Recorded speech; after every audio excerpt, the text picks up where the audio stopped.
I'll be debunking Aizen's fan statements that he planned all of Ichigo's life. For any debates, you can add me on Discord. You can also call me the Pushide Gobbler 9000. Sosuke Aizen boasts that he knew Ichigo since he was born, and that all of Ichigo's battles have played out in the palm of his hand.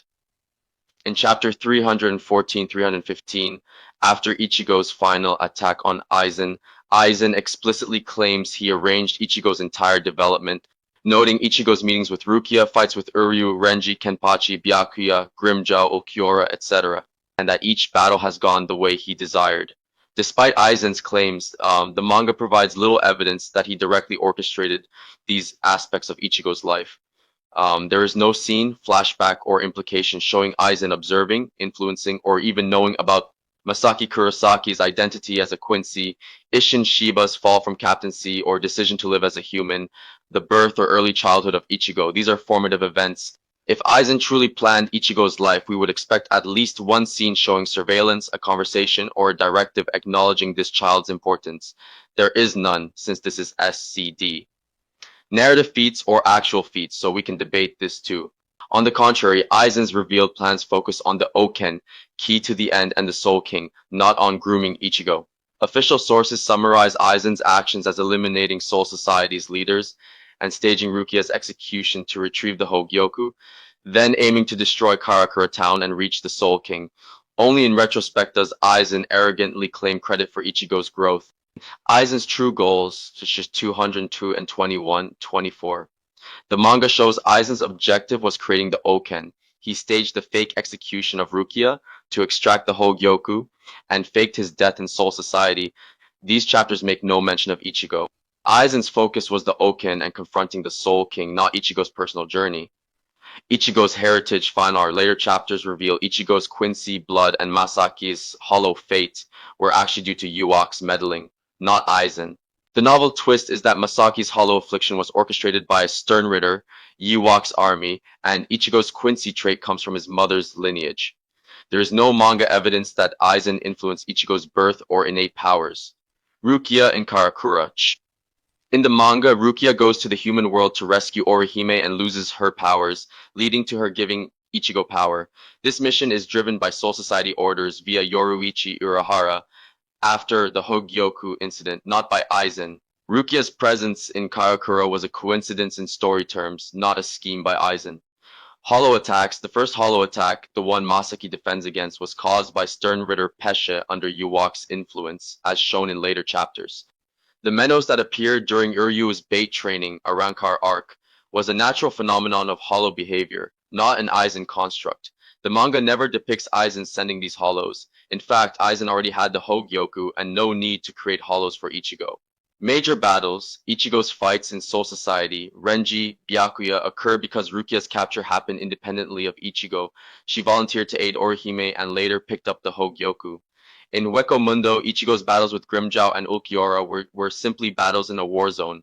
Aizen did empower the Espada generally, but these fights weren't staged for Ichigo's sake. For example, Grimmjow Chao attacked Ichigo for personal reasons, seeking challenge, and Ulquiorra pursued Orihime on his own orders. None of these confrontations are presented as Aizen's handiwork in the manga.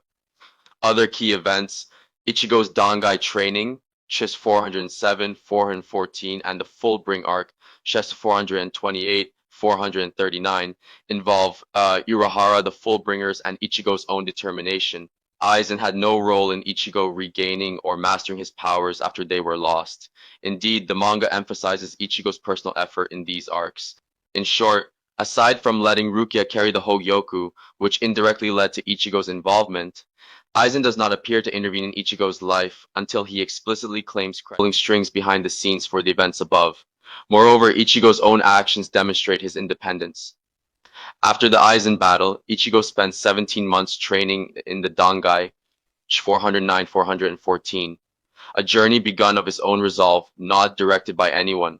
In the final battle with Yuak, Ichigo prevails through his own will and the combined strength of his friends, not by fulfilling Aizen's plan. From the very first chapter, Ichigo acts on his own resolve. When a hollow attacks his home, Ichigo breaks free of Rukia's binding spells to save his sister, and Rukia explicitly notes Ichigo's determination to protect his family. giving her the confidence to grant him Soul Reaper powers. This is not a puppet's action, but a personal choice. Ichigo chooses to become a Soul Reaper to protect others, not because anyone ordered him to. Rukia's narration in Chapter 1 highlights this. Seeing Ichigo's determination to protect his family, Rukia transfers half of her power to him. Ichigo immediately uses those powers of his own free will, e.g., dispatching the Hollow, saving his family by his own decision. Later in the Soul Society arc, Ichigo repeatedly defies orders and goes on the offensive out of personal conviction. For example, when Renji warns that Ichigo must defeat all Shinigami captains to save Rukia, Ichigo shrugs off any chance of stopping and volunteers to fight any who get in his way. In that confrontation, Renji accuses Ichigo of arrogance. Ichigo snaps back that it is my duty to save her, underscoring that he himself carries that responsibility, not any Soul Society law.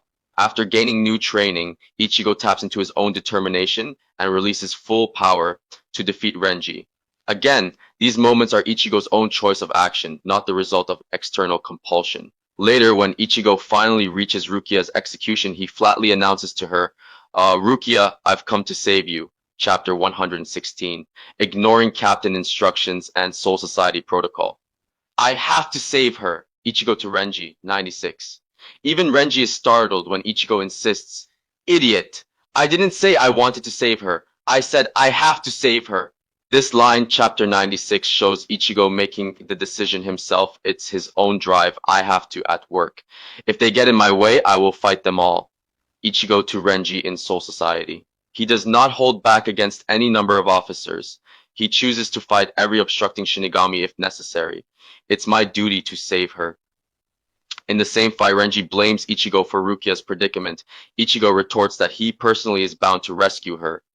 This duty comes from his own promise, not any higher order. Rukia, I've come to save you. Upon reaching Rukia, 116, Ichigo plainly states his purpose.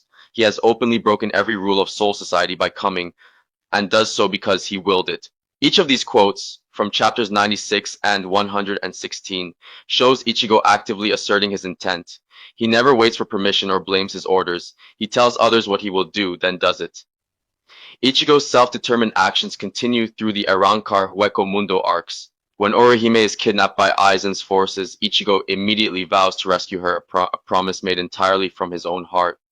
Soul Society forbids it, but Ichigo chooses to invade the Hueco Mundo with Orihime's classmates and Chad at his side. He decides alone that Orihime's life is more important than any command structure.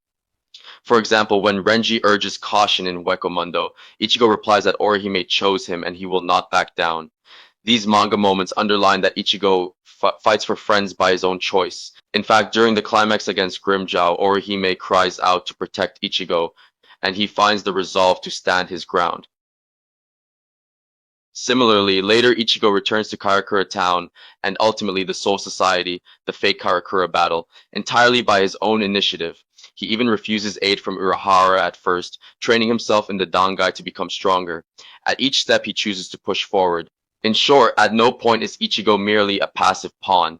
His journey is driven by his personal decisions to protect others and keep his word.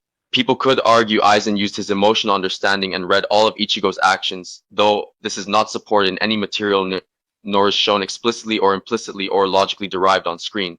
When Ichigo finally confronts Aizen in Karakura, Aizen tries every trick, hypnosis, lies, illusions, to bend Ichigo's will. But Ichigo's spirit resists. Urahara's guidance, trust your instincts, helps Ichigo break free of Kyoka Suigetsu's mind control, and Ichigo ultimately shatters Aizen's illusions by tapping his own power. In the battle, Ichigo consciously unleashes Mugetsu on his own terms, knowing it will cost him dearly. None of this was written by Aizen, it was Ichigo's choice in the heat of battle. In other words, Aizen never programmed Ichigo, Ichigo consciously chose to fight and protect up to the last moment. This is borne out by the manga and supporting sources. Even notes that Aizen's planning was limited. For example, Bleach lore explains that Aizen's true involvement was to create a hollow, white, and unleash it on Karakura Town. This hollow attack, involving Ichigo's parents, eventually led to Masaki Kurosaki being bitten. However, Aizen did not foresee exactly what this would yield. Even Aizen had no idea what to anticipate from those events. In fact, that analysis concludes Aizen provided Ichigo with the very means, through Masaki's hollowification, to become strong. In other words, Aizen set a few dominoes in motion, but did not actually pull every string. Bleach Wiki even admits Aizen arranged Ichigo's battles and growth, i.e., he created challenges, but Ichigo himself chose how to handle each battle. Thus, Aizen's boast that Ichigo's life was his puppet show is a misunderstanding. All the concrete manga evidence points the other way. Ichigo repeatedly makes independent decisions, choosing to fight, protecting friends, breaking rules when he believes it's right, and only responds to circumstances that Aizen set up. Aizen's plan might have created opportunity, but Ichigo's will determined the outcome.